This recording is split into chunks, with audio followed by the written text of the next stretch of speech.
Hello and welcome to ShanghaiEye. I'm Wang Ying. Hi, I'm He Jian. China's EV market continues to grow. New energy vehicles now account for more than half of all vehicles sold in China, and more new technologies are on the way to accelerate the development. Zhang Shixuan has more.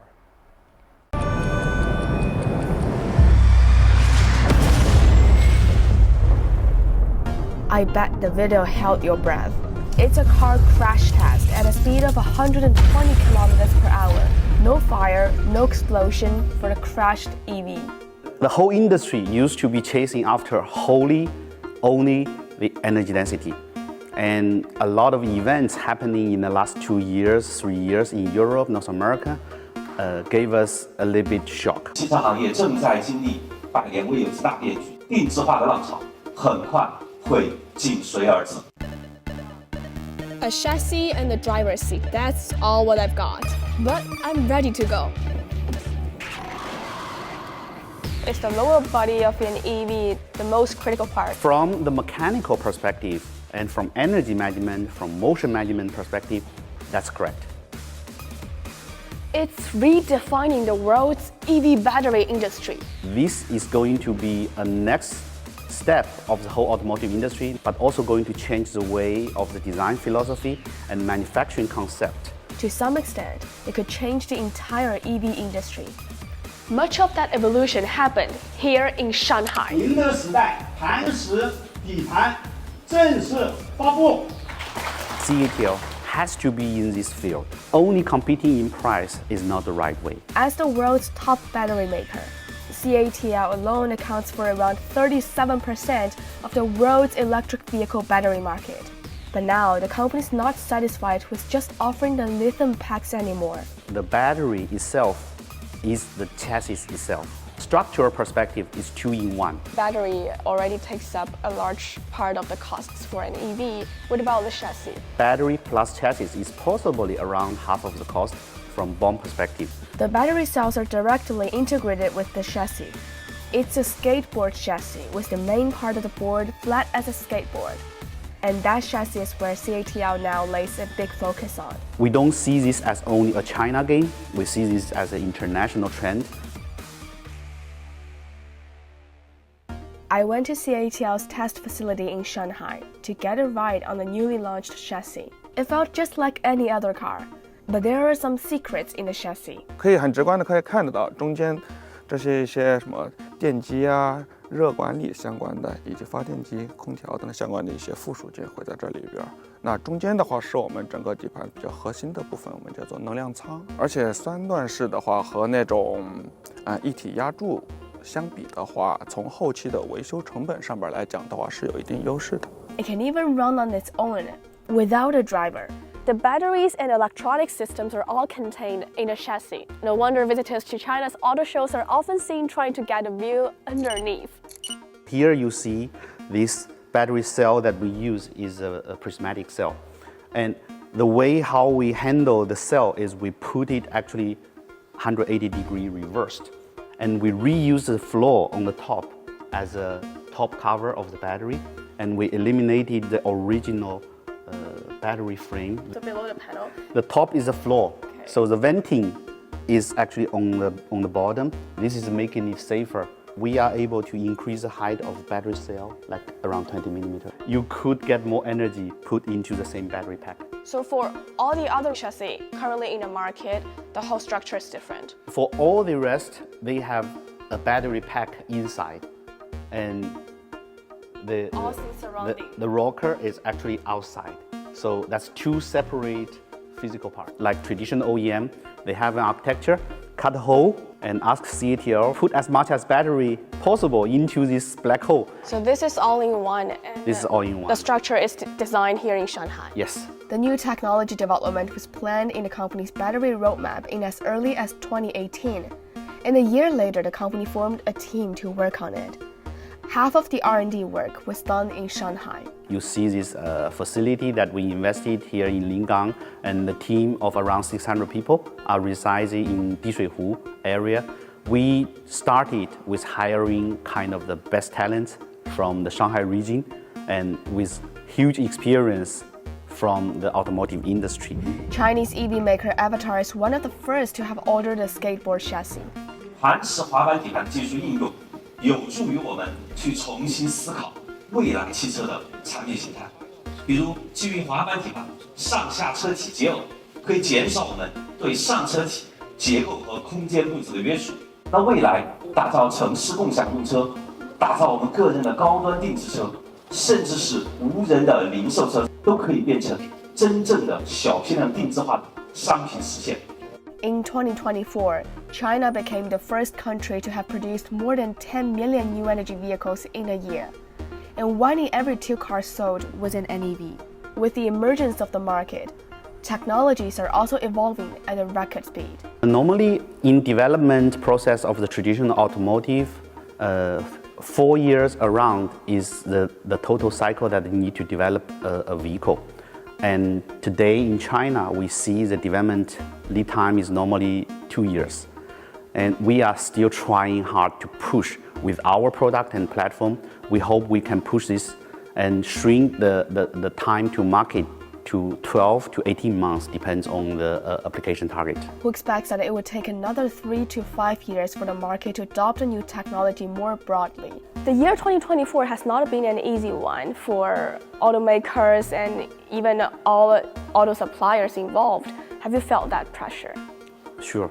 Actually, our first customer is not Avatar. Our skateboard, the first version was in SOP October this year. Official selling date is November. And unfortunately, you see this violent competition in China, and it didn't really proceed that well from the OEM perspective. Looking ahead to 2025, we see tariff threats from the Western world and geopolitical tensions still there. How are you going to address all those challenges? We try to work together with our customer, a collaborative strategy, which means we don't necessarily need to always be selling the whole product. We should be competing in value creation. We should be competing in the specialty that you can bring, the special things that you can do together with our OEM to the final customer. So there must be some unique selling points. There must be some unique value. The global economy in 2025 is expected to be interesting in terms of tariffs and/or trade restrictions, especially considering what the second Trump administration might bring to the year ahead. Well, here is a discussion my colleague Timothy Pope had with Jonathan Pingle, UBS chief U.S. economist, who gave us some of his predictions for 2025. Jonathan Pingle, thank you so much for joining us. Yeah, thanks for having me. First of all, as far as the global economy goes, how should we be thinking about 2025? Is it going to be a good year or a rough year? I think it's going to be a volatile year. I mean, 2024 was no picnic, right? I mean, we had 6 Fed cuts, 25, then they cut 100. Markets were up and down. Generally positive for growth, but now we're injecting all of the policy uncertainty of a new U.S. presidential administration, and by all accounts, probably an unconventional administration. Here in China, we're about to enter the year of the snake. In the US, is it going to be the year of the tariff? I think there's going to be a substantial amount of work done on tariffs. I do think they're going to start implementing tariffs in 2025. I think they're going to mount into 2026. But I think some of the volatility is just how uncertain what tariffs, where, the magnitude, how many goods, the timing. I mean, all of that is like to be discovered for financial markets and economists. Do you expect a considerable amount of this volatility on day one, or do you think we're going to have calm waters while people wait and see? Oh, my expectation is they're going to take advantage of day one. There are going to be a lot of announcements. We will also probably see executive orders. They've got a lot of priorities, though, so this isn't all going to be about tariffs on day one. I mean, some of it's going to be about the U.S. southern border, deregulation. You know, they've got a number of issues that they need to tackle with this incoming administration, but I expect they will use the platform of day one for a lot of policy pronouncements. As far as China's markets go, we've seen over the last couple of weeks an increasing sense of caution, particularly around what to expect from a new US administration. Do you foresee that changing, or do you see that caution persisting throughout January and February? My guess is the caution persists. I mean, I think we're all looking for a lot of clarity.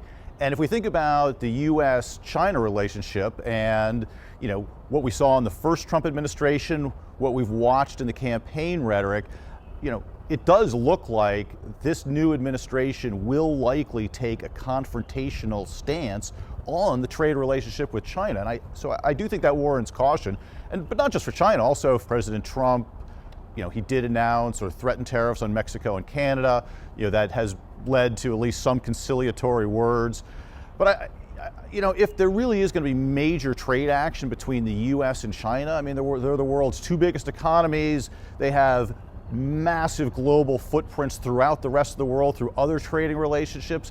It's difficult to think that the rest of the world is going to be unscathed if the U.S. and China really ramp up actionable tariffs and trade restrictions. In your view, is there a global economic or financial factor at the moment that you think is being overlooked and that is going to perhaps catch some people by surprise in 2025? I mean, I think the Federal Reserve and likely some of the global central banks are going to keep lowering interest rates. If you look at financial market pricings, right now it seems like everyone's inflation, tariffs are inflation, there's going to be massive fiscal stimulus. To be honest, when I look at the inflation details and I look at the potential policies, they don't actually look all that inflationary to me. I do think that could potentially weigh on what the Trump administration really wants to put into effect. But as it is, it does seem like in some of the details we're looking at, inflation looks like it's going to resume cooling, I think, sometime later this year. That's interesting, because I guess in the last couple of weeks we've seen US jobs data come out and it's been unexpectedly strong, which has sort of dampened some of those at least immediate rate cut hopes from the Fed. But this is how the whole year's going. I mean, it's like we were pricing 6 cuts when I was here last year, then we were pricing 1, then they did 100. I mean, you had a job gain in October of 48,000, then you get one of 256. That story is going to continue, I think, in 2025, where the weak meets the strong hits the weak. But I think at the end of the day, I actually think this is probably a moderately cooling U.S. economy. I think inflation progress is going to resume, and I think that leaves open the scope for interest rate cuts for the Fed later this year. So I guess just as you said at the beginning of the interview, volatility. Yeah, I would expect a volatile 2025.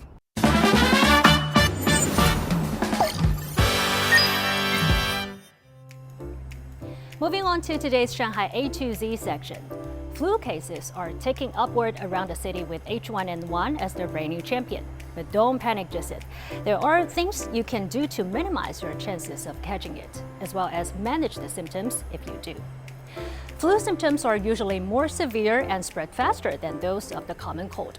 Patients often experience a high fever with temperatures up to 39 degrees. Other common symptoms include a cough, sore throat, nasal congestion, headache, and muscle aches. In most cases, your immune system will fight off a bout of the flu in 5 to 10 days if no serious complications arise.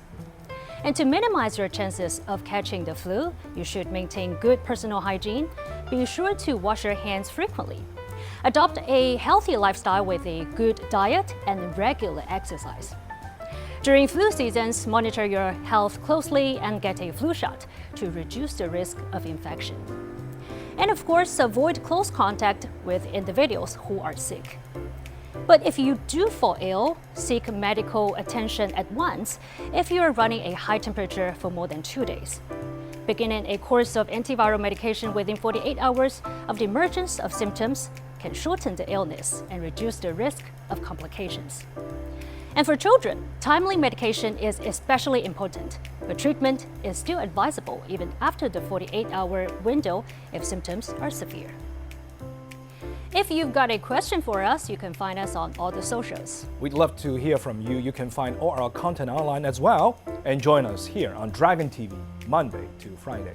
Thank you so much for watching. See you next time.